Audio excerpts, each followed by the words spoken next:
The buzzing of bees. It's one of the great sounds of summer. But they're not just making honey.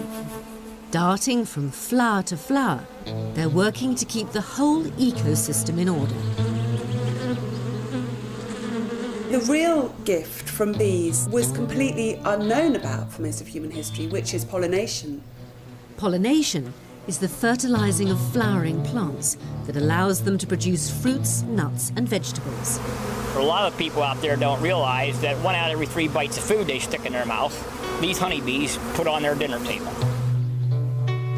Without the tireless work of bees, our food production would collapse. And we may be on the brink of that catastrophe right now. Across the world, our bees are dying. Well, they were fine until about the last week in May, and then they started dying, and we ended up with bucketfuls of dead bees.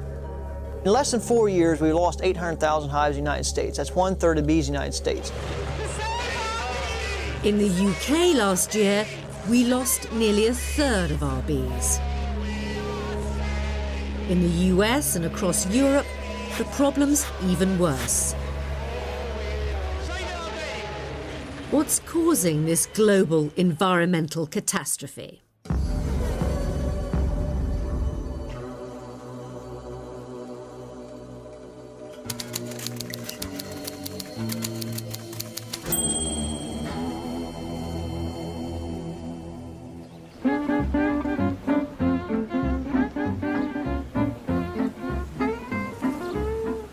I've kept bees for 7 years, and as summer ends, I've got a real anxiety about my colony. Winter is when hives are most under threat, so it's vital that the bees are in good shape, free from disease, and boosted with extra food. I'm very worried putting them away this winter because, you read in the papers, I think something like 40% of hives have died out. So that's a really high percentage. And if you only have one real hive, like I do, then it's a very worrying thing. You feel you've done everything possible. I've fed them, I've treated them. But it is an anxious time because you don't know whether they're going to survive or not. I'm really frightened that when I open up the hive in the spring, I'll find a pile of dead bees. Once my hive was closed up, I started to wonder why bees were dying in such incredible numbers. Why now? Why everywhere at the same time? Was it a coincidence? What I'd discover was a hugely complex story. The reason why bees are in such crisis is intricately tied to the way we've changed our planet.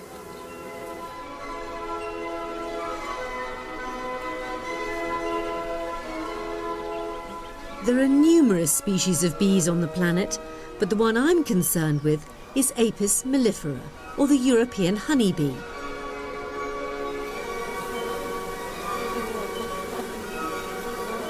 It's established itself as the #1 pollinator of fruits and vegetables, working to produce over 90 crops.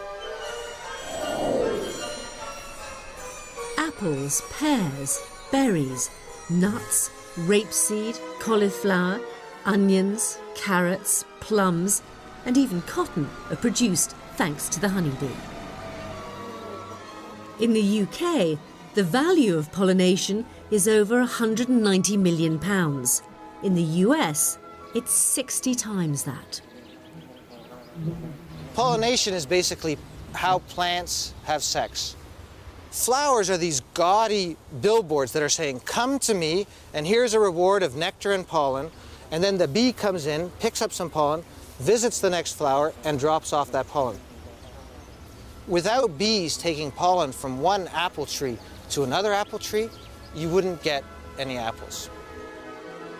Today, honeybees account for 80% of insect pollination. But 100 years ago, the countryside would have been abuzz with plenty of wild bees and other pollinating insects. As farming practices have changed, these have been largely eradicated. By devoting vast swathes of countryside to single crops, chopping down the hedgerows and dousing the ground with pesticides, the habitat for wild pollinators has been destroyed. So humanity has come to rely on the colonies reared and kept alive by beekeepers. What do you got? Without them and their honeybees, these foods would be threatened. And nowhere is this reliance more pronounced than in the USA, where hives are transported across the continent to pollinate the nation's crops.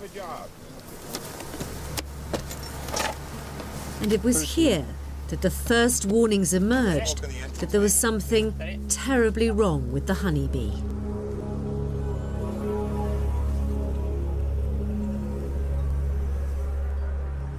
Dave Hackenberg and his son make their living hiring out hives to farmers.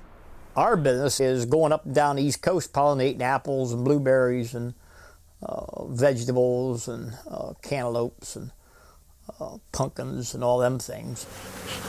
Most of our bees will get rented this summer 2 times and some of them even 3 times on different crops.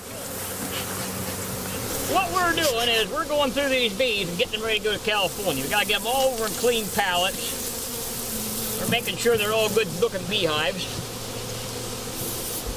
Evening up the populations of the ones that don't got.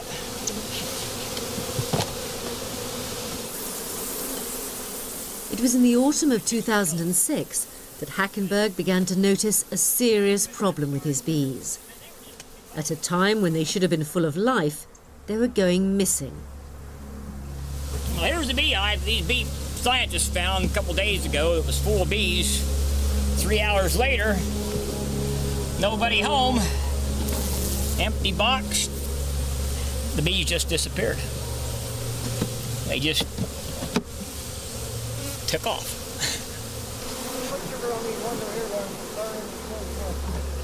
Looking inside the boxes, he could find only a handful of bees.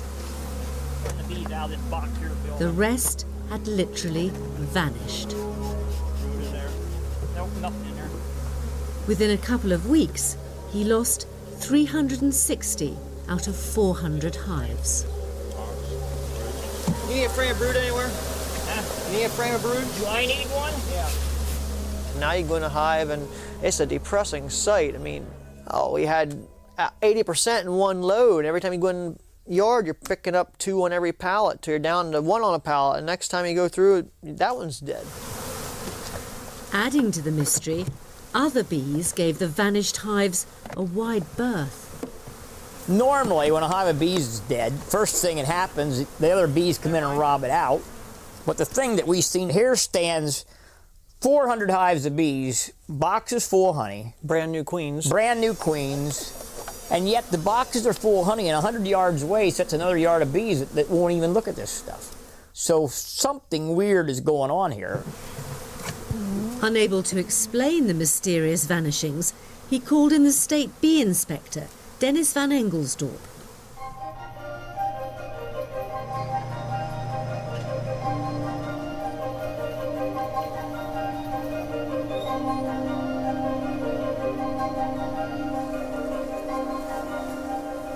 Going through the hives, Van Engelsdorp was at a loss to explain what had happened. Ooh, well, that one's gone. Yeah, some of these were pretty close to collapse.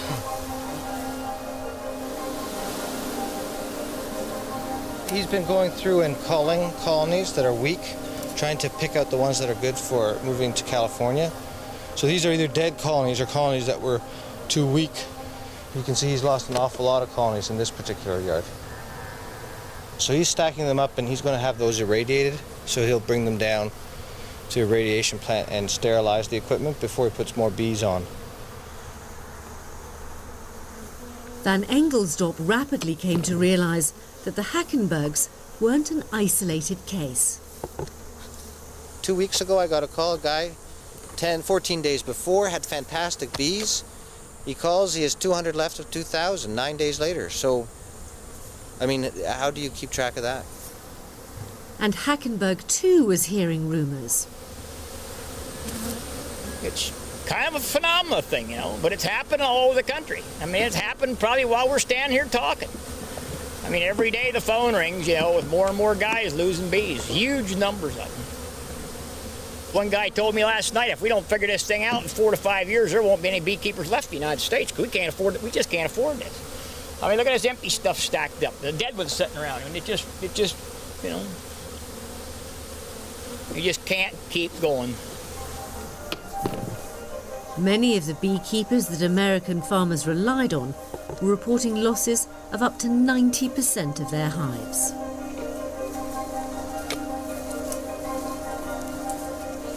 What was happening to America's bees?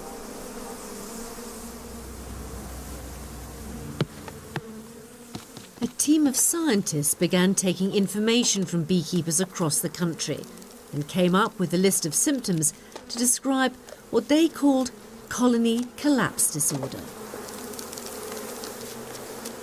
The queen is usually still present. There's still honey and pollen. It hasn't been robbed out. And to me, the most defining character is you've got low adult bee population, and yet there's still an abundance of brood, developing bees that are present in the combs in those colonies. That indicates that the colony was very strong shortly before it collapsed. But in trying to identify a cause, there was a problem. With colony collapse disorder, they're dying away from the colony, and we're not detecting them. They're not congregating anywhere. They're not accumulating anywhere that we can find. So when we come after the collapse, in fact, it's very difficult. You're sampling just the survivors. What happened to the ones that died? We don't have those corpses available to look at. They began dissecting the samples they could collect in search of a disease that could explain the vanishings. But initially, they drew a blank, and until they could discover a cause, there was no way of stopping it spreading.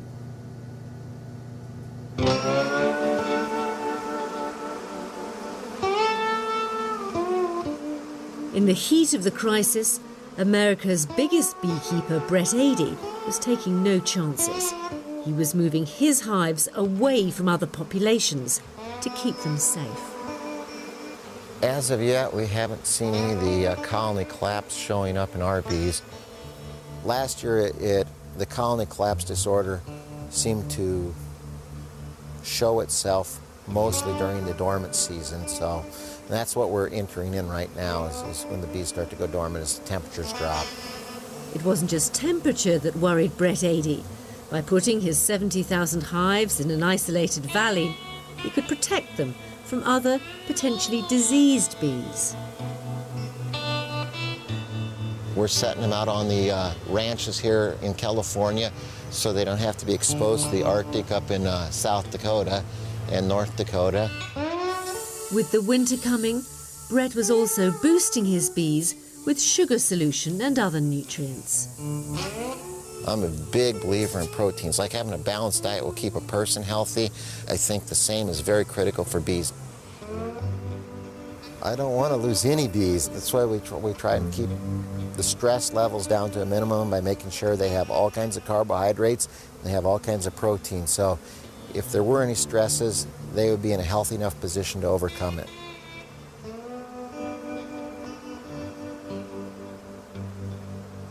Meanwhile, scientists continued to analyse samples from collapsed colonies.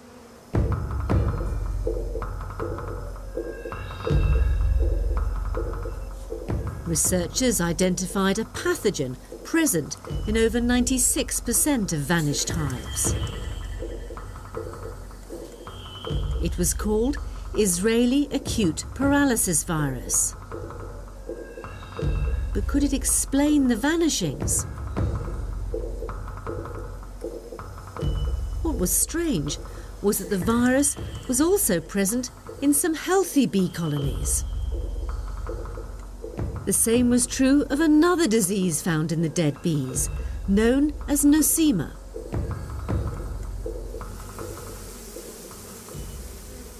Like human beings, bees can carry within them a number of viruses and other diseases without causing illness. However, just like humans, already weak bees are more susceptible to infections that can kill. What I'm assuming is happening is that these bees are becoming weak for some reason, And nosema is one of those things, like viruses, that can then take off and take advantage of a weakened host. And that's, I think, where we need to find the stress factor or whatever it is that's going on that's allowing, in some cases, viruses to take off and kill bees. So what was making these widespread diseases become so fatal? What was it in the environment that was causing bees to become weakened? Could it be the very way that hives were being kept?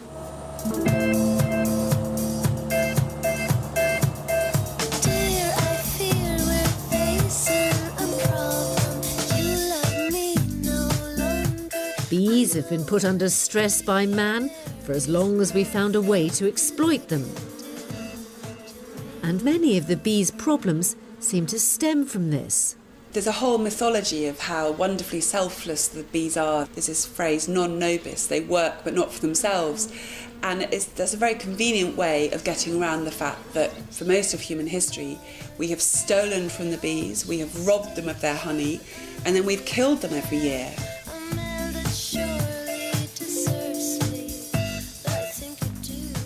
And if you think of the classical skep beehive, which is the kind of Winnie the Pooh cuddly hive that most of us picture if we think of a beehive, it wasn't so cute and cuddly for the bees. It was really effectively like a kind of mausoleum, because for most beekeepers, they couldn't figure out any way of harvesting the honey other than poisoning the bees en masse, killing them all, and then taking the honey. That's how our forefathers often gathered honey, by killing bees. It was only in the mid-19th century when a brilliant clergyman who was also a beekeeper called Langstroth discovered this concept of bee space, which was exactly the amount of space you needed to leave in a hive, which would ensure that you could remove a frame of honeycomb without the bees filling up the space with bee glue and building more honeycomb, that you could consistently harvest honey without having to kill all the bees. So Langstroth had found a way to keep bees alive and farmed. But there was an additional benefit. These new hives were easily portable. They could be stacked on trucks and moved around to meet the demands of pollination. So farmers no longer needed wild bees to pollinate their crops. They could clear land into massive fields where native bees struggled to survive.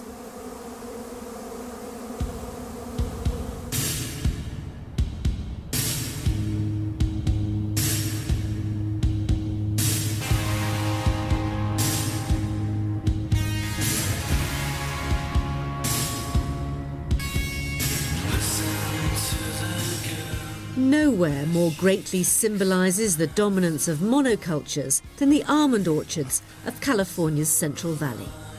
The almond crop in California wouldn't happen without bees. I mean, it takes three things to make almonds. It takes, well, first you got to have almond trees, but that's four things. I guess you got to have almond trees, but you got to have water, sunlight, and bees. More than 1 million hives are required to be brought into this 600,000 hectare area in the first weeks of February. That's 80% of the hives in the US. One time, mostly California bees pollinated the almonds. Then it got, bees from the Dakotas and so on moved down. As the almond crop grew, it took more bees. And now with, the disappearance of the bees from CCD, bees are coming from all over the United States to pollinate the crop. Good beehives. Yeah, it's a good one. Have them more. With hives renting out at over $150 a week, it's a vital revenue stream to beekeepers who congregate from across the nation. Beekeepers, I hear 90% of their income is the almond crop. So if that's what you're relying on every year and you don't have the bees to do the pollination job, I don't know how they're going to survive the next year.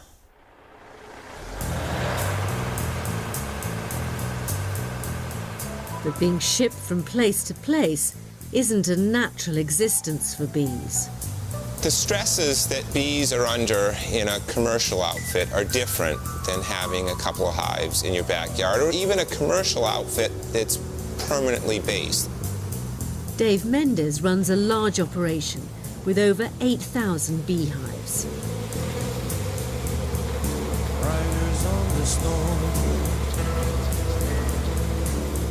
Although Dave's based in Florida, his bees are being readied for a 3,000-mile trip to California for almond pollination. I am not excited about shipping my bees to California. I'm doing this to survive. Even though his bees are dying and he knows that trucking could be dangerous for them, with his business threatened, Dave has no choice but to carry on. We're spending a whole pile of money to try to figure out how to keep these bees alive. I've tripled my feed bill. I've more than doubled my labor bill. You do everything you can. 1/3 of your bees respond really well. 1/3 of your bees are okay.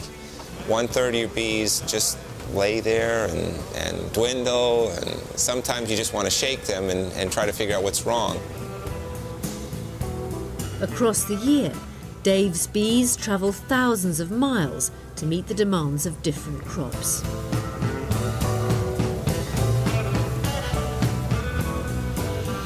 Could this mass movement be a factor in the hive deaths? You can move healthy bee colonies around, no problem, no problem. It's a bit like moving humans around. You get there and you spend half a day orienting, where am I, and then you're fine. And bees are like that too. They're resilient, they really are. But if they're a little bit compromised by something and you move them to a location and say, okay, time to work, and they're, whoa, you know, wait a minute. We loaded some trucks last night, and they're looking at the weather, and it's going to be hot. If you hit hot weather, you're going to need to water the bees in the evening. If you hit cool weather, then, right. If you're thirsty, so are the bees. Okay, right on the back of the truck here.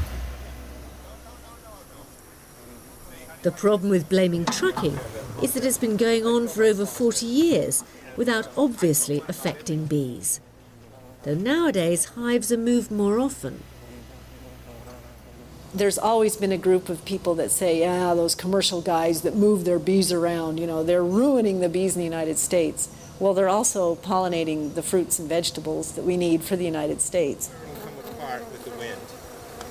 Every 18 inches is fine. And these beekeepers really care for their bees. I know they're bugs, I know they're insects, but if your job is to keep bees alive, and you can't do that for whatever reason, and you can't even know why they're dying, you feel like a failure.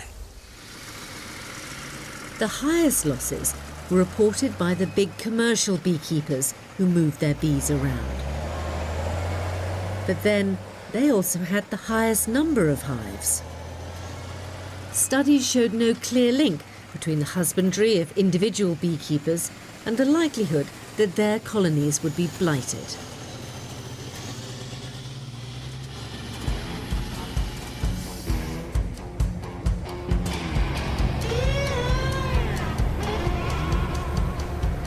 As Dave's bees headed to California, Brett Adey, who'd taken his bees west months earlier, was discovering a vanishing of staggering proportions.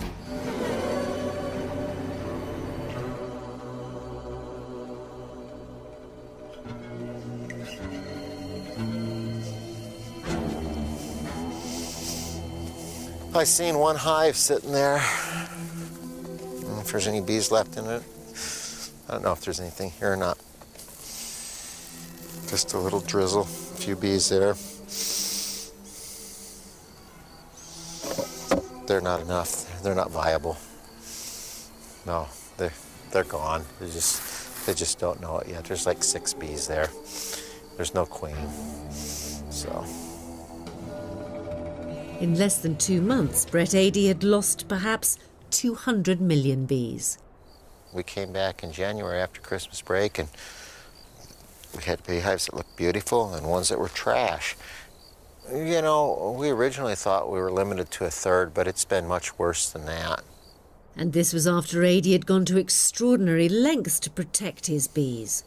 They had all kinds of stores. They had honey, they had pollen, and we supplemented them with sugar, we supplemented with pollen substitute, and they were beautiful bees until it turned cold. I've talked to guys that have lost 3/4 of their operation and one man that lost over 80% of his operation. Those aren't sustainable numbers.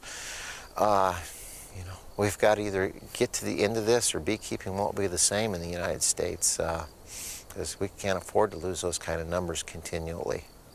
Yeah, there's a fence on both sides. Arriving for the almonds, beekeepers Dave Mendes and Dave Hackenberg caught wind of the massive disappearance and rushed to see the thousands of wrecked hives. It keeps going all the way up into the hills. Every semi-spot.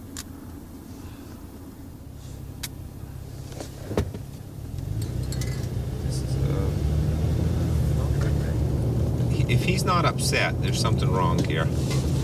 In the back of your mind, you think you have an idea what this looks like.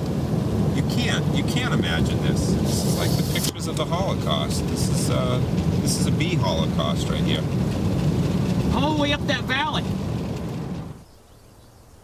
This whole thing doesn't make any sense. And if you don't see it yourself, it's monsters in the closet. When the bees are dead, you kind of seeing the end product of it, but how you got from the beginning to the end is still very unclear for all of us.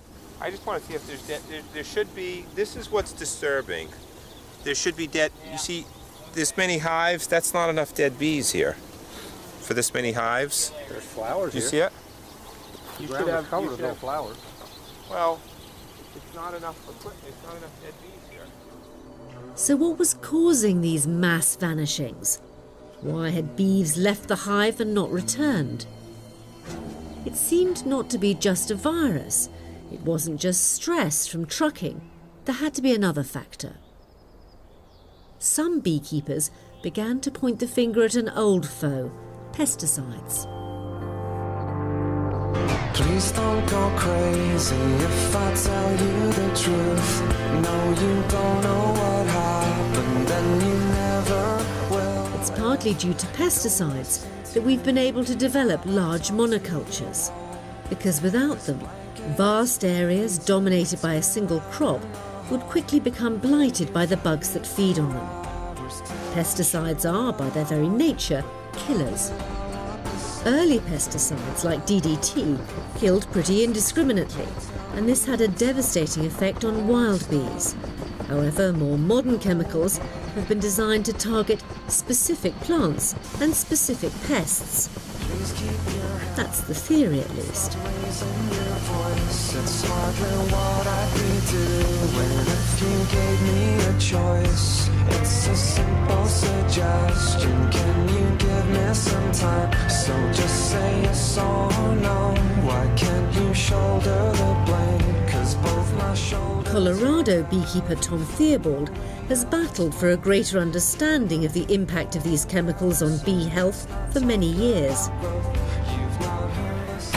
As his bees began to die, he became convinced of a connection. I'm not an extremist. I understand that pesticides are going to be used, but I think they need to be used with care and good judgment. And we have some very simple laws that would encourage that kind of usage, but they're routinely ignored and disregarded. And as a consequence, there's enormous damage that's being produced by pesticide usage. This is the yard where I had the highest winter losses, 80%. 10 out of 12 didn't make it. So I'm trying to rebuild the numbers, and there probably won't be a 100 crop from this bunch. I'm concerned that we may be seeing some very subtle consequences of this chemical environment that we've been forced to live in. Pesticides weren't meant to kill bees, but hives left in fields were often caught in the crossfire of the battle between farmers and bugs. When crops were sprayed, beekeepers would try to ensure that their bees were safe from harm by removing hives. But as more sophisticated chemicals have developed, it's become perhaps harder to assess when they might be in danger. What has happened, I think, is that we've had new pesticides that have appeared on the market that haven't been properly evaluated independently to determine what impact they have on the bees. Early generations of pesticides would be sprayed directly onto crops, but newer ones, known as systemic, are applied to seeds and so distributed throughout the plant as it grows. The fear is that bees are being affected by feeding on nectar and pollen tainted by these new pesticides. Tom and other beekeepers in America began to question the widespread use of chemicals, including imidacloprid, sometimes known as gaucho. The theory was that these chemicals may affect the brains of growing bees, stopping them from being able to find their way home. Because a single bee can visit over 1,000 flowers in a single day, the navigation system is particularly sophisticated. In fact, it's even said that bees can talk. When a bee finds a good flower source, it returns to its hive and performs what's known as the waggle dance, a complicated maneuver which indicates the distance and direction of the food.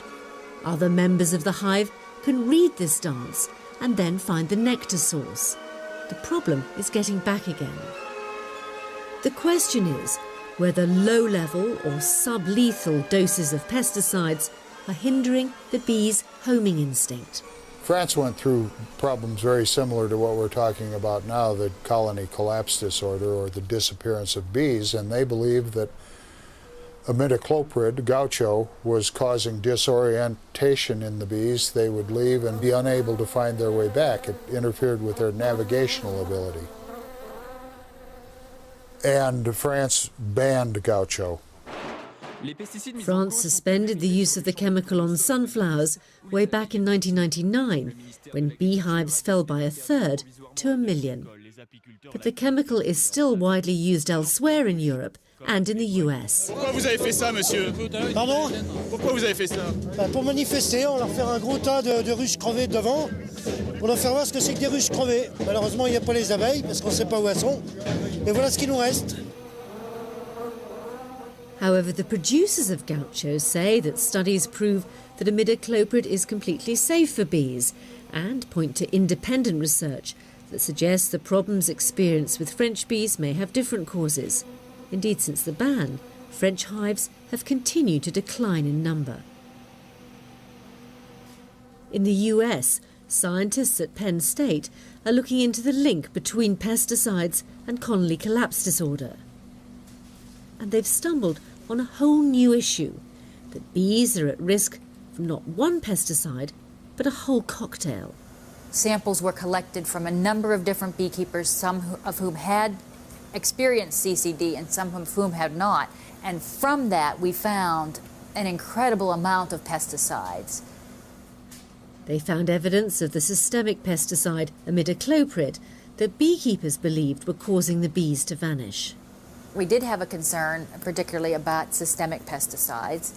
However, in our results, we have found pesticides in every class.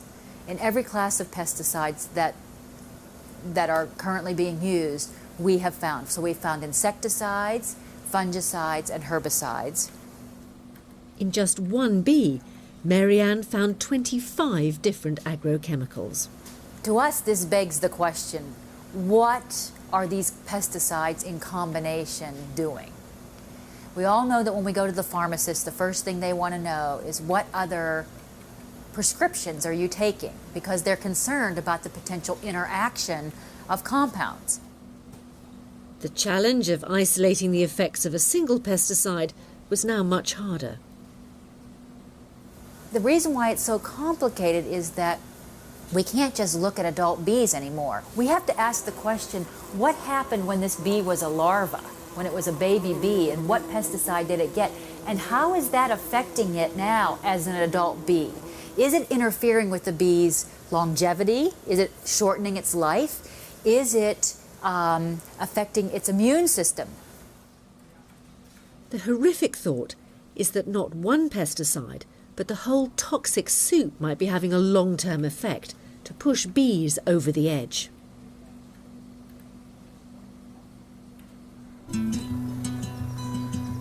Well, I wish I could think of some cliche to mouth to make our parting seem less sad. It's not just in America and France that beekeepers are reporting problems with pesticides. In the UK too, bees are struggling to cope in the changed rural environment. We've been having big bee losses since 2002. When we brought bees back from pollination, we had them all looked at and inspected, and 2 weeks later they started dying, and we ended up with just bucketfuls of dead bees everywhere, and hundreds of thousands of dead bees. Though his bees weren't vanishing, they were dying in front of the hives. If it's one of the recognised diseases, then you know what it is, and hopefully you can take some action.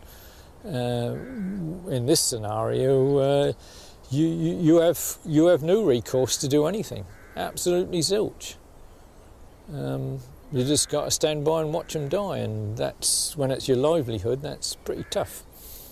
So run, honey, run, and hide in the wind. Mike knew his bees were struggling because of the lack of wild plants to feed on. But what's startling is the difference he saw when hives were put in farmland. We had one load of bees that came back from pollination that had all been together from April going back to October. When they came back from pollination, they were split 3 ways. 1/3 went into a wood, 200 acres predominantly of lime trees, and no bees died there at all. And on the other 2 sites, which are in intensive agricultural areas, that's where the colonies collapsed. Something triggered the bees to collapse on those 2 sites. It must be connected with the agricultural crops and the sprays and the seed treatments. I mean, there's no other explanation. But Mike's never been able to prove a pesticide connection. However, he's not the only British beekeeper suffering massive losses. In the spring of 2008, there were horrific sights across the country when hives were opened up. Nearly 1/3 of Britain's bees had been wiped out. But in a perhaps surprising place, one man's bees are thriving.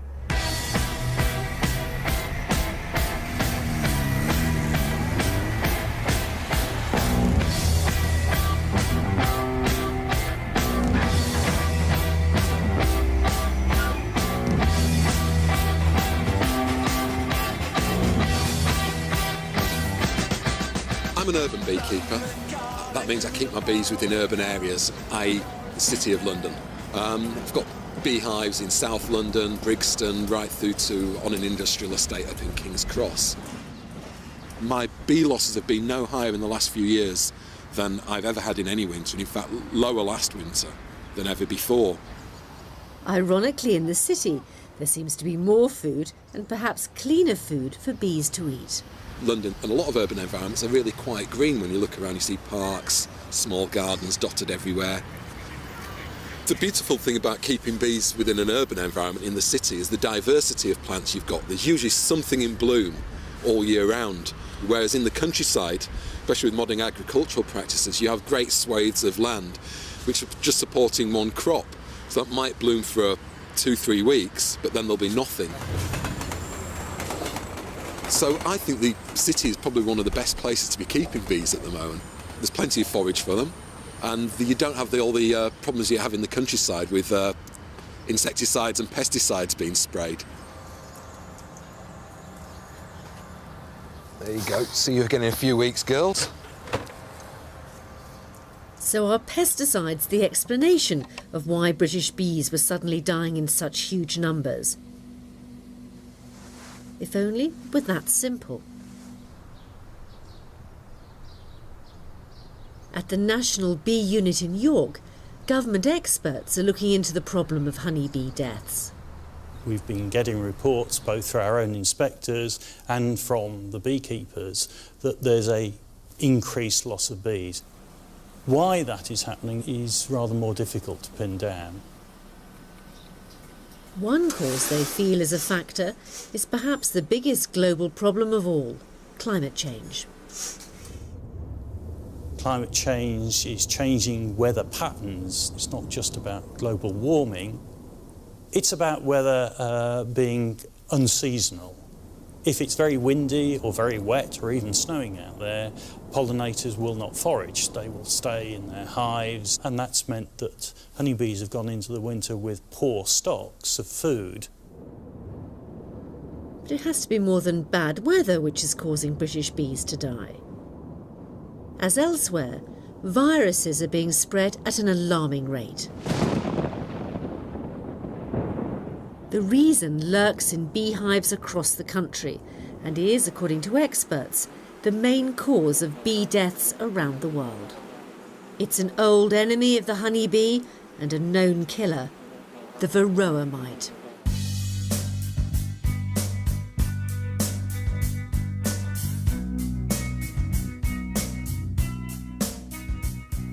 The varroa mite is a really very large parasite, so in relation to the size of the bee, it's a thing sort of this big, and it can transmit virus diseases that you normally find in adult bees into the larvae, and virus diseases you find into the larvae into the adults, and it's these virus diseases that have become very devastating. But I'm a creep. The parasitic varroa mite was first discovered to have jumped species from the Asian honeybee onto the European honeybee shortly after the Second World War. From Russia in the 1950s, through Europe in the 1970s, America in the 1980s, Britain in the 1990s, the varroa mite has spread throughout the world.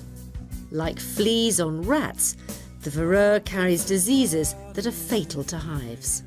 Everywhere that varroa has been found around the world, people have reported very high losses of their bees, and often colonies are wiped out completely.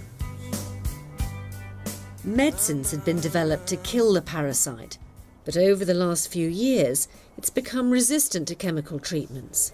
As well as disease, pesticides and climate change, it's left beekeepers battling another foe in the war to keep honeybees alive. The situation we're in now is that we don't have an easy control of varroa anymore. I'll just get this right.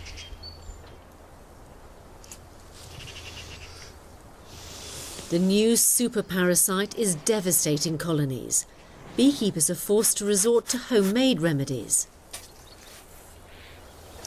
We'll just pick a hive that hopefully is not going to be too stroppy when I take the top off. So 50 mils in a syringe, because this stuff should have been a bit warmer than this. This is a syrup solution with 3.5% oxalic acid in. They will eat that, and the acid will hopefully be enough to cause the mites to drop off the bee. Worker bee lasts 6 weeks in the summer. In the winter time they will survive from, say, October through until March, April time. If you've got good healthy bees. If you haven't got healthy bees, then you'll find they're all dead by the spring. They're like my children, so that's how you feel about it. And not knowing that there's anything you can do just makes it worse. It was a seemingly endless battle for beekeepers just to stay in business. What they needed were solutions, so they decided to take their issues to the seat of government.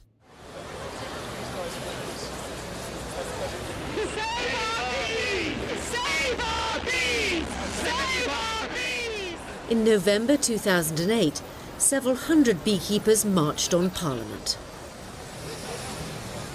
I run 20 colonies. 20 colonies, yes. I've got 2. I'm a beginner. I've been keeping bees for over 40 years now, and certainly the health of bees now is at a greater risk than it has been in the past. They talked of numerous types of deaths, some from known causes, others more mysterious. Several even reported the vanishing phenomenon. The bees go into a semi-hibernation state during the winter months, and it isn't until next spring you find there are no bees at all in the colony. Absolutely none. Not a single bee. They just disappeared. Honeybees are extremely important to us all, and if we don't sort out the problems of honeybee disease in the next few years, it's quite possible that honeybees will disappear from the environment in the UK. I mean, you open up a hive with no bees in it, you just stand there speechless. When you go into an apple orchard and there's apples, take the bees away, no apples.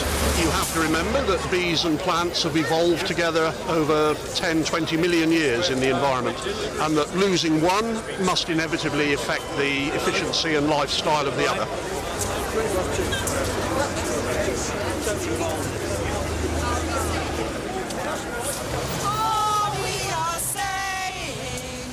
While British beekeepers marched on Parliament, back in the US, bees were continuing to die.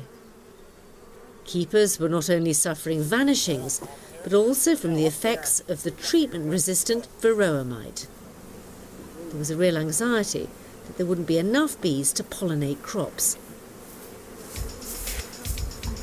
So farmers turned to one of the few countries left where bees were thriving: Australia.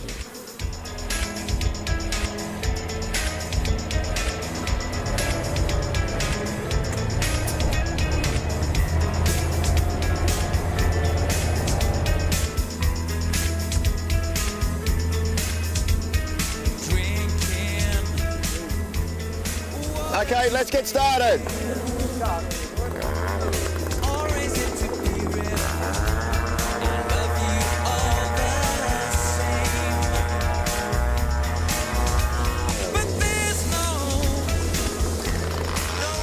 We're shaking what we call shaking package bees, packing the bees from the hives into the packages we export them to into the US. First of all, we have to sort of get a lot of the bees from the bottom boxes and push them into the top box. Then we lift that box off and blow the bees out into shaker boxes.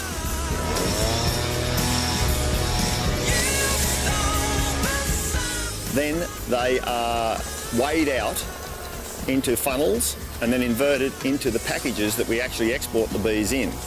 And we can weigh them all exactly the right amount. 4 pounds of bees are going to the US with a queen bee, and 5 packages go in a rack. Unlike every other developed country, Australian bees are flourishing, which means there are plenty of healthy bees available for export. Australia has so far avoided that scourge of bees everywhere, the varroa mite. But for how long? If the mite was to arrive here in Australia, it would probably come in on, say, a European honeybee from another country, because all other countries have got the mite now. So if a bee was to arrive here on a boat, it could jump off the boat onto land and then start spreading and introduce the mite. If varroa got here, it would be devastating.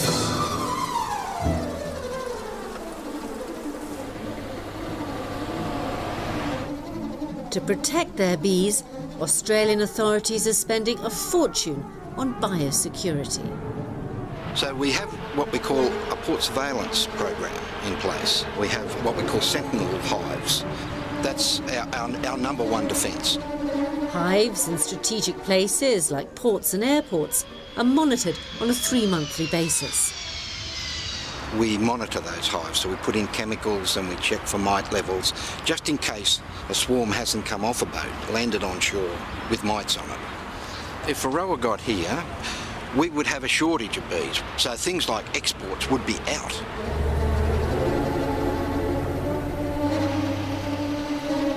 In the meantime, exporters like Terry Brown are making thousands of dollars exporting live bees.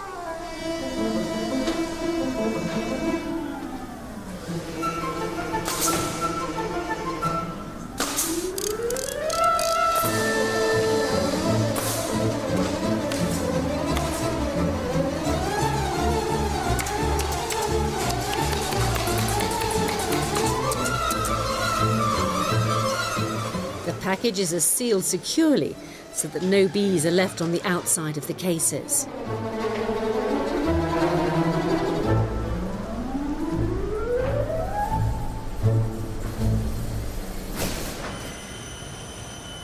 Although the passengers are probably unaware of it, these packages of live bees are then placed in the hold of scheduled aircraft and flown for 14 hours to Los Angeles, where they could be sent off to the fields to pollinate in a foreign and potentially toxic environment. This is clearly an unsustainable way of propping up the planet's agricultural system, and would collapse overnight if Australia's bees began to display the problems of those in the rest of the world.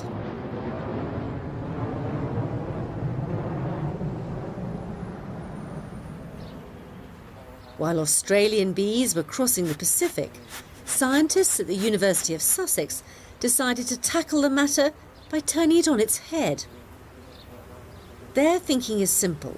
As well as focusing on finding the causes of deaths, they're attempting to breed bee colonies that are more resistant to disease. What we're doing is we're taking our existing British race of the honeybee and we're finding which hives are hygienic and we're breeding from them. So we're breeding, you might say, an improved British bee. Inside a hive, bees arrange themselves on a very strict hierarchy. The queen is the only bee that lays eggs. All the rest are divided into tasks, from the foragers who go out to collect food, to the bees that guard the entrance from intruders, to others whose job it is to keep the hive clean. And it's the efficiency of these bees that Professor Francis Ratniks and his team are keen to exploit. Hygienic bees control these brood diseases by removing any dead larva or pupa very soon after it gets sick. The idea is that one bad apple can spoil a whole barrel of apples. If the bees can remove them, then they can prevent the disease infecting the whole colony. Since they all look rather similar, the trick is learning how to select the right bees. To do this, researchers take combs from hives and kill an area of the larval bees by freezing. The comb is photographed and returned to the hive. 48 hours later, researchers go back to see how many of the dead bees have been removed. Some hives are really good at clearing out the corpses, while others are less efficient. The cleaner the comb, the more hygienic the bee, and it's these that are selected for breeding. We're not actually doing any genetic changes, but nevertheless we use some modern genetic methods, if you like, to tell which is the best mother or the best father to use in our breeding programme. While the Sussex programme and others around the world use modern scientific techniques to accelerate and improve on traditional breeding methods, the research will still take time. Time in which bees are continuing to die.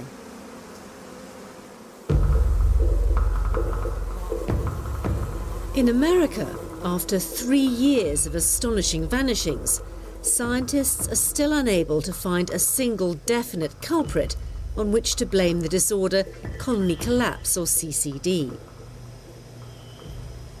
Pesticides may be playing a part, but most experts have concluded that there's a range of factors involved, from diseases to trucking to lack of varied food sources. There's no one cause of CCD. There's nothing that, at least that we have been able to find by looking very hard, there's no one reason for this collapse. What's clear is that colony collapse disorder isn't the only problem that bees are facing. In most parts of the world, they're battling varroa and a range of other diseases. Science may be learning more about bees, but so far, it's been unable to come up with effective solutions to keep them alive. Here's a bee colony that can't live in the environment that we're giving them. And bees are out there sweeping the environment. That's what they do. And they come back in the colony, and the nest may be contaminated. And it may be full of mites, and then they get moved around to pollinate crops. It's just too much. They are showing us directly what we're doing to the environment. bees act as a barometer for the general health of the planet. And I think if you've got one creature that's been so widespread across the planet, and suddenly it's coming under such an attack that they're almost being wiped out, we've got to be asking how that's feeding further up the food chain and right across nature. While science scrambles for a definite answer to why bees are dying, there are things that we as individuals can do to help save our bees.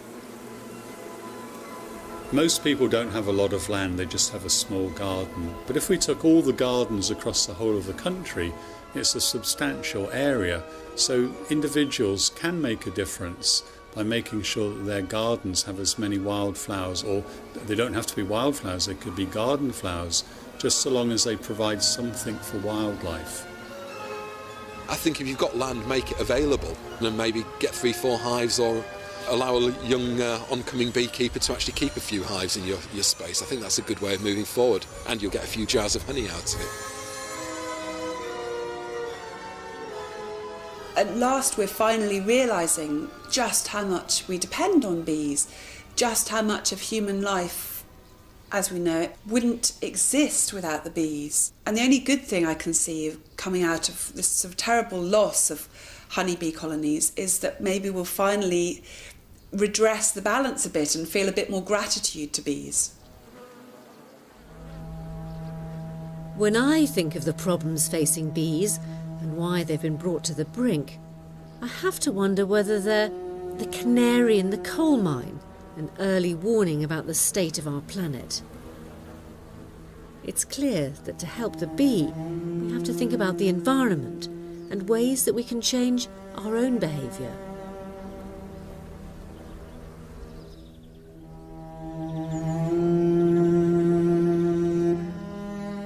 I know now, from bitter experience, how easily they can disappear.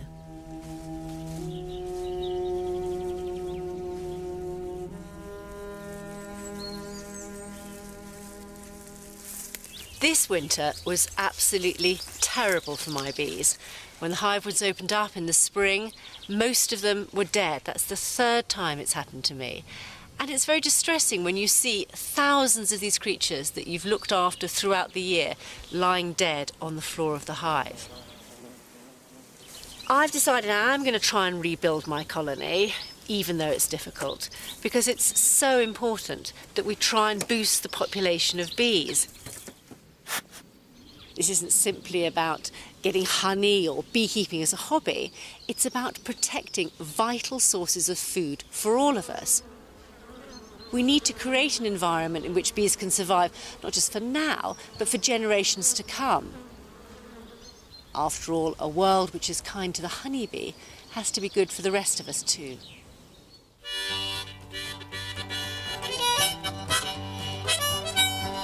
Honey, just allow me one more chance to get along with you. Honey, just allow me one more chance to do anything for you. And you can have your say about this or any of our programmes on the BBC4 website, where you can also sign up for our weekly newsletter. On Sunday night, we celebrate the work of the honeybee. Jimmy Doherty meets the wild honey hunters at 9, and at 11, Horizon is in the company of ants and bees. Next tonight, though, frightening stuff from Crooked House.